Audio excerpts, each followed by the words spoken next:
I'm not gonna lie, it feels really almost unnatural talking in front of the camera again. It's been like 2-3 months since the last time I uploaded a video onto this channel. A lot has changed in my life, in case you can't tell by the new apartment, but I've got a lot to catch you guys up on. A lot of life changes, which is why I had a sudden hiatus. I apologize for not really addressing it, but in today's video we're going to talk about where I've been, what I've been up to, what I've been cooking for you guys, and what we have in store for set 13. I hope you guys are excited because we have a lot to break down in today's kind of unorthodox video, if you will. So the first thing I want to talk about, and the biggest change that happened in my life, is that I actually am working full-time now, aka I'm working a salaried position, which is the first in my life. I've never been salaried before, ever. I've actually only worked at small businesses. I was actually working part-time at a restaurant while I was doing Twitch and YouTube, and I did that for like 3 years post-college. My whole entire life story is a bit all over the place, and maybe one day we'll actually talk about it on this channel, but it was a very messy 3 years, trying to balance all of the finances and trying to make rent every month. It was really hard, and you know, at a certain point, I had to give up. So I actually saved up enough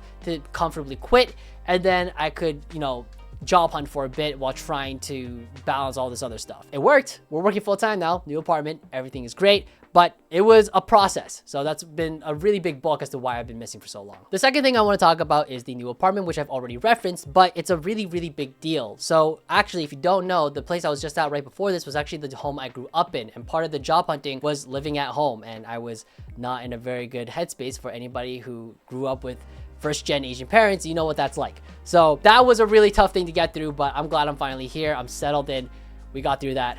Everything is good. So that is really fucking great. The third big thing that I want to talk to you guys about is actually how I'm prioritizing my health and my own well-being. So I got a bit of a confession to make. I have not been going to the gym since January of this year, all the way up until like mid-September. And I was really depressed about it. I was breaking out all the time. I didn't like the way that I was starting to look. I was gaining weight, and it was a really bad time for me. So mid-September, I had enough. It's roughly around the time when I started moving to this place, and I was like, you know what? It's time to start hitting the gym. And I've been going pretty consistently, about 4 to 5 times a week now, which I feel great about. If you notice my face getting a bit chubbier, it's because I'm in the process of bulking, which if you don't know, it's just you eat a shit ton, make sure you get your protein in, you lift a shit ton of fucking weight, and then in like February, March, April time, when summer's coming up, you just go on a pretty strict diet for like a couple weeks, and then you slim down, try to maintain that muscle mass while losing all the body fat. So that's what I'm going through right now, and it's interesting to say the least. Just a little progress update. I'm actually 35 pounds heavier than I was in college, which is insane because I consider myself pretty athletic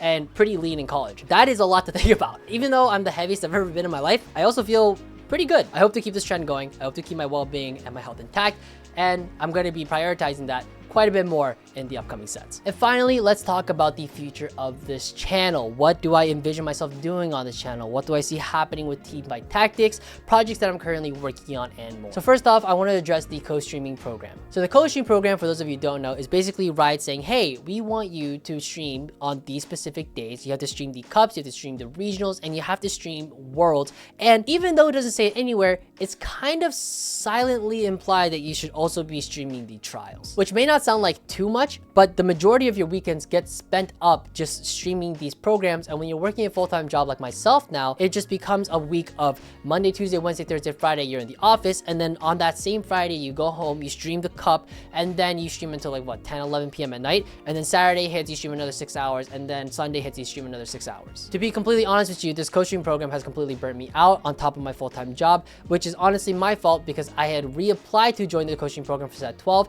and while I will stream the rest of these weekends, I do not plan on returning for set 13, especially because at the end of the day, I don't even get to maintain or create content anymore for you guys on YouTube, and that is the main thing I want to be doing. And speaking of creating content, I do plan for set 13 to be creating edutainment content for you guys, but it just might not be very consistent. It might just be sporadic videos here and there. I will try to upload at least once a week on the bare minimum, but I'm not going to try to promise daily uploads or something unrealistic that I know I won't be able to maintain. I don't want to spoil any of the content ideas that I have in mind, but I will say that you might see a slow and gradual return to content that's a little more similar to the stuff that I did back in set 7. The next thing I want to talk about is the projects that I'm currently working on that are Team Fight Tactics related. So first off, let's cover Project PPE. Project PPE, if you don't know, is actually a project that myself and a buddy of mine had started back in set 11. Basically, what we did was create a custom Discord bot, which would then create a pseudo ranked ladder during the public beta environment testing period. This would create a ranked ladder so you could see who's actually performing better than the other during the the PBE period,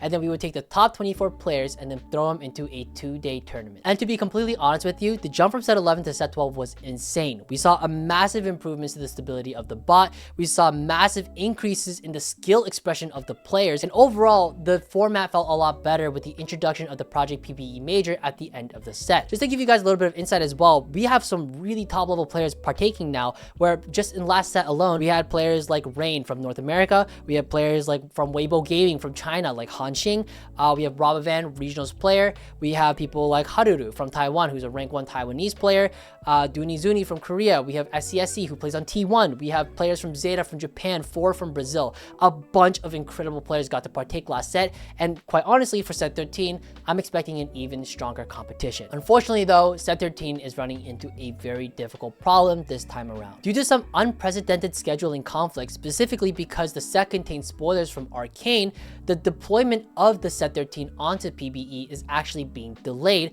with, at least at the time of recording this video, an unknown release date. Basically what it boils down to is this: if the set releases by the 12th at the latest, then we can go ahead with Project PBE and launch it as we normally do, with one less day in the latter portion of the event. But any later than that, it's going to cause problems. We won't have enough time to properly aggregate ladder scores. It's more of just a competition of who happens to be free, and then that actually causes the tournament itself to suffer, and then we're not going to see good play, and there's no reason to really host the tournament in the first place. So depending on when the set is launched onto the PBE, we may or may not have Project PBE this time around. So to be completely honest with you, I really hope we have enough time that we can launch Project PBE. I've spent the past 5 fucking weeks working on this on top of the other project I'm about to talk about.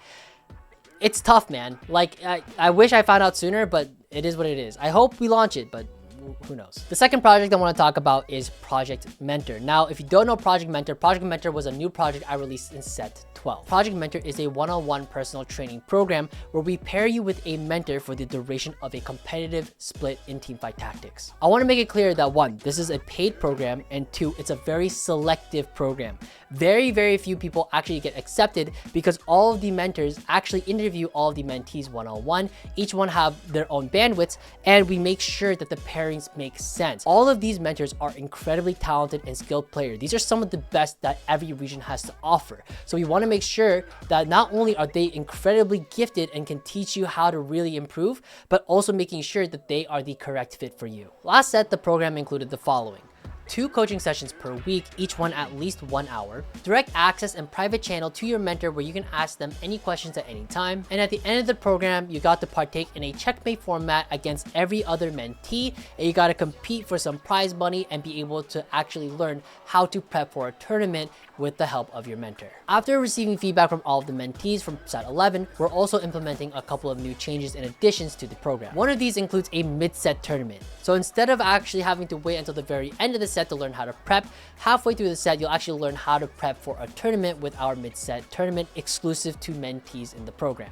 The second really interesting portion of feedback that we got was that actually a lot of the mentees felt like it was a bit too segregated and they didn't really have a good chance to talk to other mentors and other mentees. So in order to help alleviate this concern, we're also including an optional once a week group pro VOD review sessions that are led by yours truly. Basically get to hop into the call. Any mentor, any mentee are more than welcome to hop into the call and talk about some high level gameplay and analyze some positions and talk about how this can be applied into your own games. I do want to point out as well, these are some incredible mentors that we have in the program, and a lot of them are actually coming back because they thoroughly enjoyed the program as mentors, and the mentees, honestly, we might even have a couple of returnees as well. For the sake of brevity, I'm going to quickly give a synopsis on each of the mentors, but you can learn a bit more about them in the Meet the Mentors video, which I will link in the description as soon as it's available, because I do need to edit that and piece it together, but we have a lot of returning mentors and 2 brand new ones. So first, let me list off the people who are returning. Sub-Zero Arc, who also makes educational TFT content, but is also consistently challenger and has had some very strong performances in previous cups. Demasi Raptor, who is rank 1 on the EONE server, but has also hit rank 1 global before with over 2100 LP. Disco, who is top 10 on the SG server, has peaked rank 3 on the NA server, and is actually, fun fact, the guy behind TFT Clips. Fossil Skills, who hit rank 1 back in set 8, but is also a very consistent regionals player and is very well known within the high elo community. Also fun fact, Malala and Riri play on his study group, both of which are world champions. Voidson, again another very consistent regional player who peaked rank 3 on the NA server. player, and Kai Wang, who hit rank 1 back in set 10 and is also a very consistent regionals player. On top of that, we have 2 new faces as well. The first one is Marcel P, who peaked rank 3 in set 11 and in set 12, and Bobster, who's actually heading to Worlds this set, representing North America. Again, a Meet the Mentors video will be released very soon, within about 24 hours, and the sign-up link and the handbook is below if you want more details. And finally, I'm actually working on 2 more projects, but because they're still in the very early preliminary alpha stages, there's not much I can share with you now, but I hope you guys are looking forward to it. If you made it this far into the video, I just want to say thank you, and especially to the people who were commenting on my YouTube videos during my absence, I truly do appreciate you as well. All the links to Project Mentor and Project PPE will be in the description below, and if you have any questions, feel free to comment them and I will be as responsive as I possibly can. Thank you guys for watching, take care, see you guys soon in set 13, and happy climbing.